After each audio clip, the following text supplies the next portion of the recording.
Muhammad Iqbal believed in the life of Islam as a cultural force. He envisioned that the development of Shariat or an Islamic way of life depended upon the creation of one or more Muslim states with absolute majorities.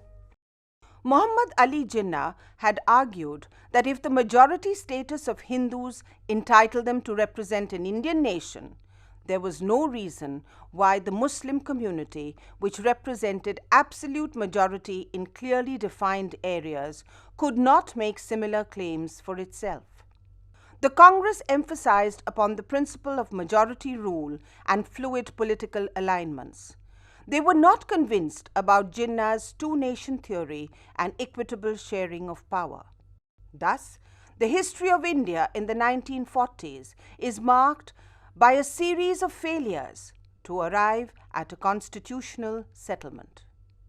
After the end of the war, there was a brief period when there was a great display of Hindu-Muslim unity. In fact, Hindu, Muslim, Sikh, Christian unity, and that happened on the occasion of the INA trials. The story of Netaji Subhash Chandra Bose and the Indian National Army that he had raised was propagated, and common people in India came to know about it. On the night of 16th and 17th of January 1941, Netaji, with the help of his nephew Shishir, completely fooled the British guards and fled from his house in Elgin Road in Calcutta, where he was under house arrest. He went to Germany and united the British Indian soldiers held as prisoners of war in Germany and Italy. He appealed to them to be loyal to their motherland and their people instead of the Imperial Britain.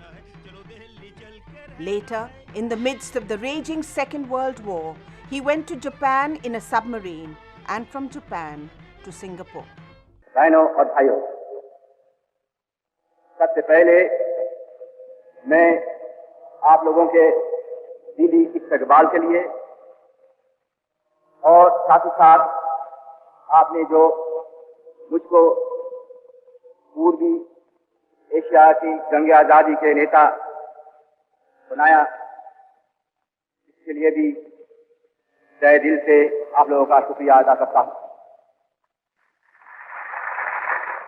On 5th July 1943, Netaji announced to the world that India's Army of Liberation, the Azad Hind Fauj, had come into being.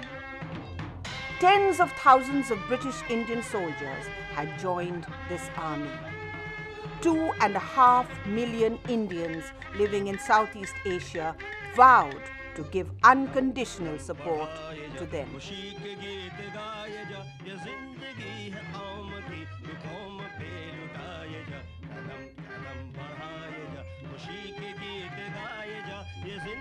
On 18th March 1944, Azad Hind Fauj crossed the Indo-Burma border and planted the tricolour on the Indian soil.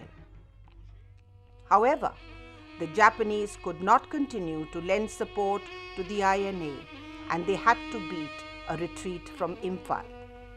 In 1945, Netaji allegedly died in a plane crash. After the end of the Second World War, thousands of INA soldiers returned home. The Indian National Congress, of course, came out in support of the INA prisoners. Even the Muslim League came out in support of the INA prisoners because, as you know, in the INA, there had been a disproportionate number of Muslim and Sikh officers and soldiers who had fought for India's freedom. In the autumn of 1945, at the Red Fort in Delhi, there was a public trial of 3 INA officers, Gurbakh Singh Dhillon, Shah Nawaz Khan and Prem Sehgal. They were charged with treason against the British Crown. The trials gave the Indian people a complete picture of an organization of which they had hitherto known very little. Before our trial started, the British had kept everything concerning Netaji's movement, the INA, everything under wraps. People didn't know anything about it. The whole idea was that they wanted to show to the Indian people that a few renegades had joined the Japanese. But once the trial started, the truth came out. And when the truth came out, it had impact not only in the Indian public, but also in the British Indian Army. Saigal, Dhillon, Shah Nawaz had to be released and their sentences withdrawn.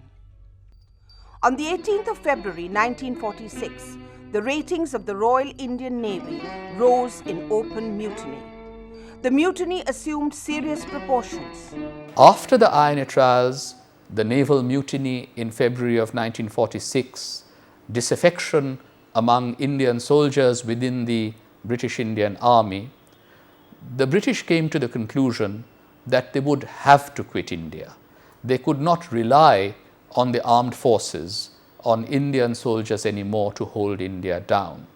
So at that stage, the issue became, how was power going to be shared once the British quit India? In the general elections in Britain after the Second World War, Churchill was defeated and Labour Party came to power. Clement Attlee became the Prime Minister of Britain.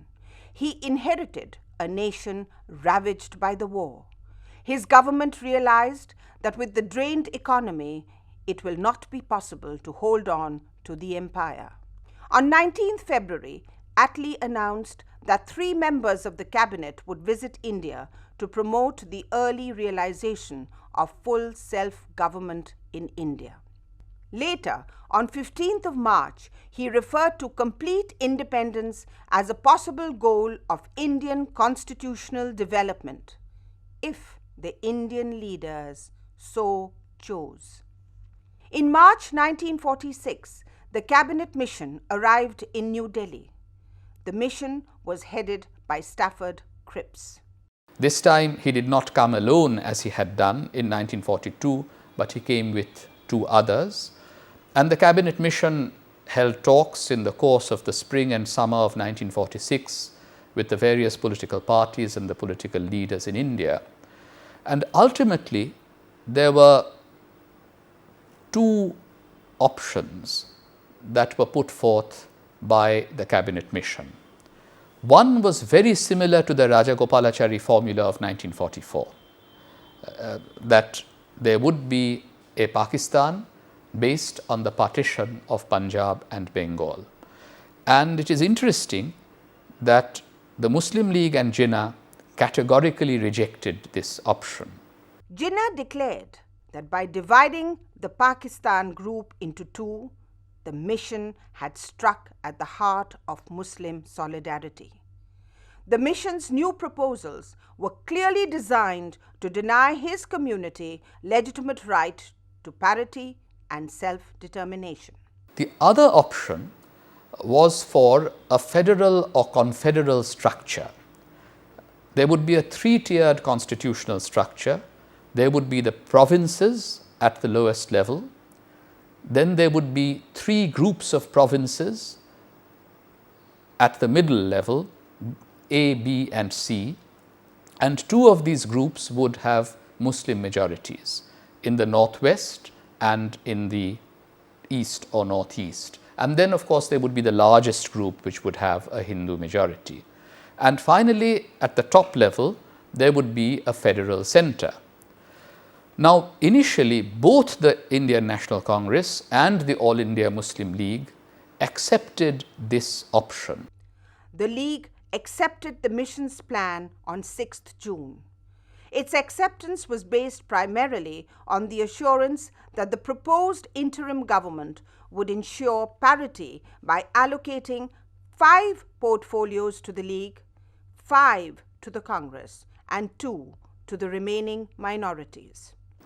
This option was attractive to Jinnah and the All India leadership of the Muslim League because at the group level, they could try and control the provincial particularisms of the Muslim majority provinces. The All India leadership of the Muslim League had great difficulty in disciplining their own followers in provinces like Punjab, Bengal, and so forth. And so it was attractive. And the Congress also thought that this was one way to avert partition and to avoid conceding Pakistan. The Congress rejected the Viceroy's proposal of an interim government, but agreed to participate in the Constituent Assembly in order to frame the Constitution. The Cabinet mission left India on the 29th June. But then in early July of 1946, on 11th July of 1946 to be precise, Jawaharlal Nehru, who had recently become president of the Congress, he had taken over from Maulana Azad, made a rather provocative statement saying that grouping may not last. Who were the British to tell us what kind of constitution we might have 10 years from now, and so forth. And this, upset Jinnah and the Muslim League a great deal, because they had thought that they were coming to a settlement with the Indian National Congress on the basis of the Cabinet Mission Plan, the crux of which was the grouping of provinces. So at that stage, the All India Muslim League gave the call for direct action. Direct Action Day proved to be a black-lettered day in the history of India. Tens of thousands of Muslims gathered in rallies at Calcutta. Rioting led to mass murder and Hindu reprisals. The local blacksmiths worked round the clock producing weapons. 5,000 were dead in 72 hours. It was a mayhem, the like of which India had not experienced before. Gopal Chandra Mukhopadhyay, an octogenarian living in Kolkata, recalls, I became mad with revenge. I did not heed Gandhiji's appeal. Jugal Ghosh recalls, There was tremendous fear all over the city. Friends and neighbors had suddenly become enemies. Gandhiji locked himself at Haidari Mansion in central Calcutta and announced fast unto death till the violence abated. It worked like a miracle. A tenuous peace was restored on the streets of Calcutta. However, the unrest engulfed other parts of the country. Noakhali, Tipera, and Bihar. So the situation was going completely out of control at the provincial and the local levels from late 1946 onwards. Gandhiji set off on a one-man peace mission to these trouble-torn areas. But at this time, the Hindu middle classes of West Bengal and of Calcutta in particular were greatly influenced by the Hindu Mahasabha demand, and the official Congress was more or less following the Hindu Mahasabha's lead.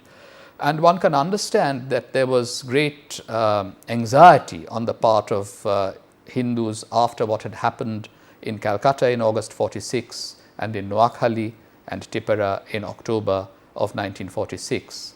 So in many ways, the Hindus of West Bengal, who had so resolutely opposed the 1905 partition by Curzon, now became proponents of a partition of Bengal that was being demanded by the Hindu Mahasabha, but also the All India leadership of the Congress.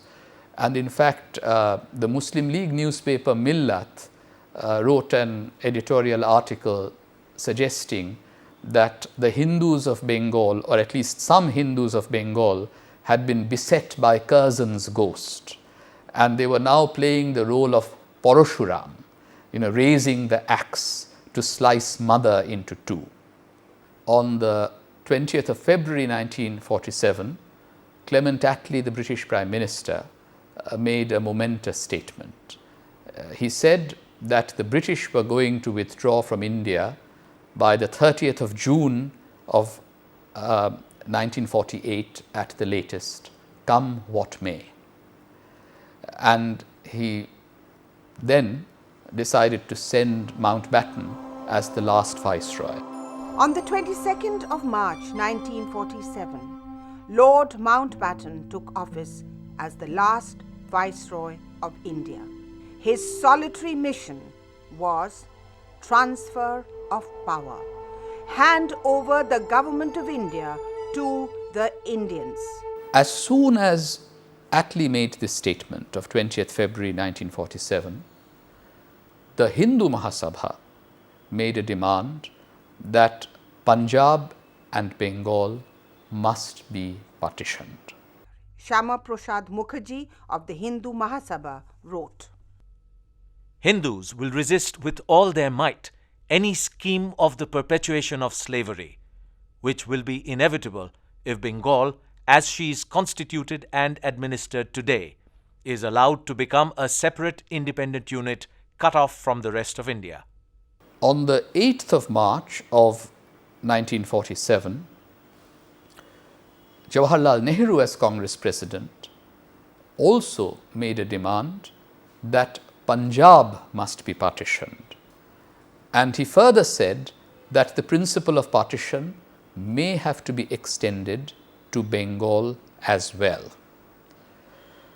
So Mountbatten came. He held talks with leaders of the Congress, of the Muslim League, of the other political parties.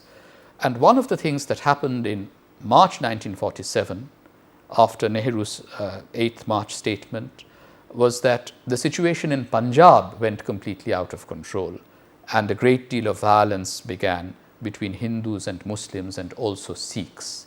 And of course, the Sikhs were still divided at that point, whether they would support the Congress or the Muslim League.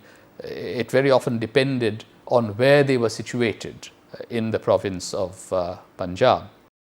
Sharad Bose, the elder brother of Netaji, wrote to Sardar Patel, I consider it most unfortunate that the Congress Working Committee conceded Pakistan and supported partition.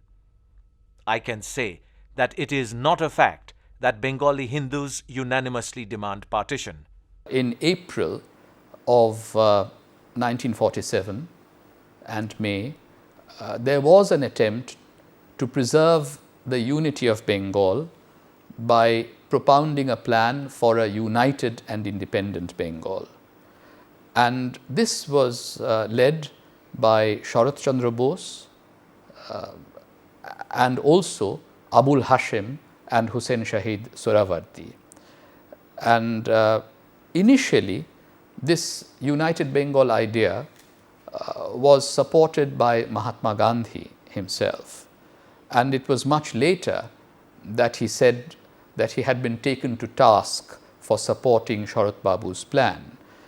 This seemed to be the only way that a religiously based partition of Bengal could be avoided. And Jinnah also, in April 1947, told Mountbatten categorically that there was no point in having a Pakistan in the east without Calcutta. Let them stay united and independent. I'm sure they will be on friendly terms with us. Mountbatten asked the supporters of United Bengal to go out and prove that there was mass support for the idea. In the tense communal atmosphere of 1947, the leaders could not demonstrate their support base. There were some Hindus, therefore, in West Bengal who were in favor of partition.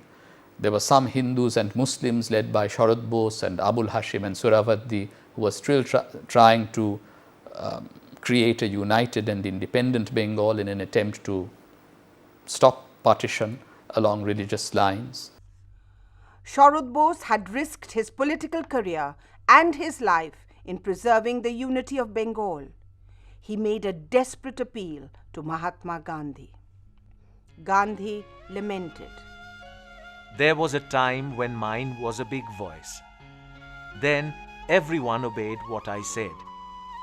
Now neither the Congress, nor the Hindus, nor the Muslims listen to me. I am crying in the wilderness. In late May of 1947, Mountbatten went back to London to brief the government there on the status of his talks. And on the 28th of May 1947, he recorded 2 alternative broadcasts in London. According to one of those broadcasts, both Punjab and Bengal were candidates for partition. But according to the second of the broadcasts, Mountbatten said that the Hindu and Muslim leaders of Bengal had come to an agreement, and therefore Bengal would remain united and a free state, and would in the future decide its relations with the Indian Union, the existing Constituent Assembly, and any new Constituent Assembly, i.e. the Pakistan Constituent Assembly, that might be brought into existence. So even as late as the 28th of May 1947, the idea of a united and independent Bengal was alive and well. But then Mountbatten came back to Delhi on the 30th of May, and his broadcast B was emphatically vetoed by the Congress leaders Nehru and Patel. Now, both Nehru and Patel wanted to take power at a strong center. They wanted to inherit the strong centralized apparatus of the British Raj. And even though ideologically the two were quite different, Nehru was a socialist and Patel was much more right-wing in his economic views. On this question, they were at one. Nehru, of course, wanted to bring about radical social and economic reforms with the help of a strong centralized state. From the point of view of law and order, Patel wanted a strong state. He also wanted to use a strong center to integrate the various princely states and so forth. So they rejected the united independent Bengal idea. Sardar Patel wrote to Sharat Bose, Vital matters which will leave their marks on generations to come have to be settled, and in such settlement it behoves all of us to contribute our best to the combined strength of the Congress. Sharat Bose replied, I entirely agree with you that we should take a united stand, but I shall say at the same time that the united stand should be for a united Bengal and united India. Future generations will, I am afraid, condemn us for conceding division of India and supporting partition of Bengal and the Punjab. On the 2nd of June, Mountbatten held a meeting with the leaders of the nationalist movement. Jinnah said to Mountbatten, this is your plan, not mine. And Mountbatten said to Jinnah that if you don't accept this partition plan, you will lose your Pakistan, probably for good. And Jinnah responded, saying that what will be, will be. And at that point, Mountbatten said to Jinnah that if you don't accept this partition plan on behalf of the Muslim League, then I will.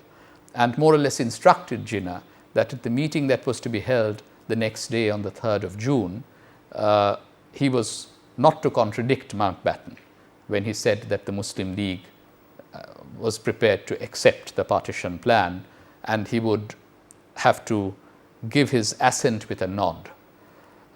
Now, it's not clear whether Jinnah nodded or not at the meeting on the 3rd of June, but the Congress accepted partition as a final settlement, as they put it. The Muslim League eventually accepted partition as a compromise. On the 3rd of June, Lord Mountbatten broadcast to the peoples of India, His Majesty's government should transfer power immediately to 1 or 2 successor governments, each having dominion status. The broadcast that Mountbatten made on the 3rd of June said that the will of the people would be taken into account.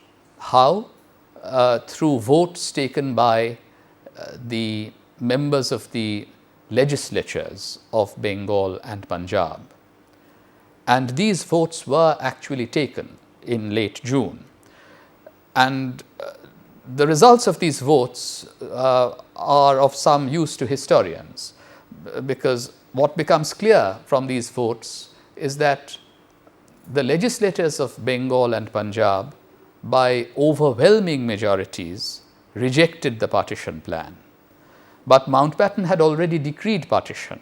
because after all of the legislators of Bengal and Punjab had met together, they would also meet separately. The legislators of West Punjab and East Punjab, West Bengal and East Bengal.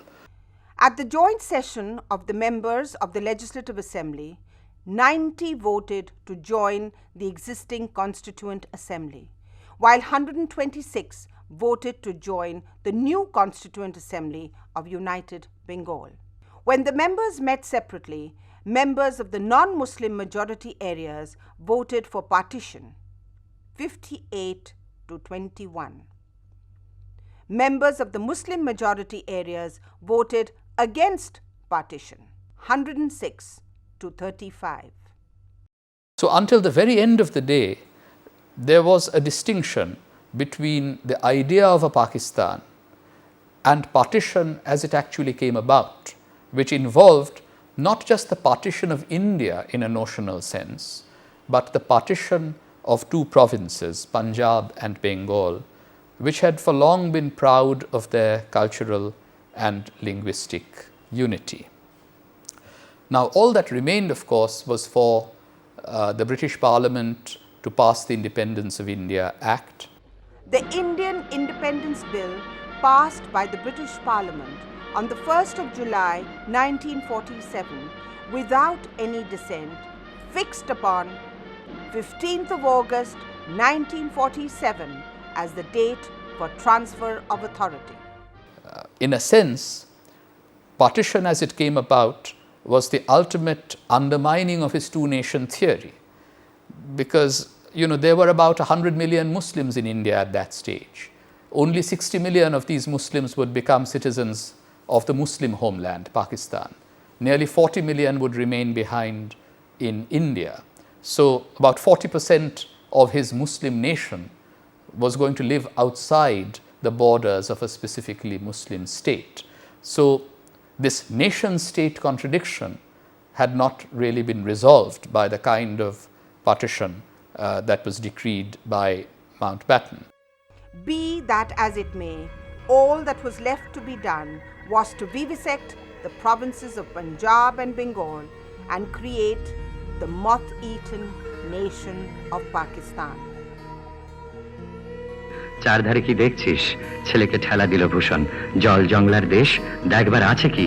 আসল জিনিস দেখবি তো চল ওপারে, আমাদের নিজের দেশে, নতুন দেশের নতুন জিনিস, মানুষ নয় জিনিস, নতুন জিনিসের নতুন নাম উদ্বাস্তু।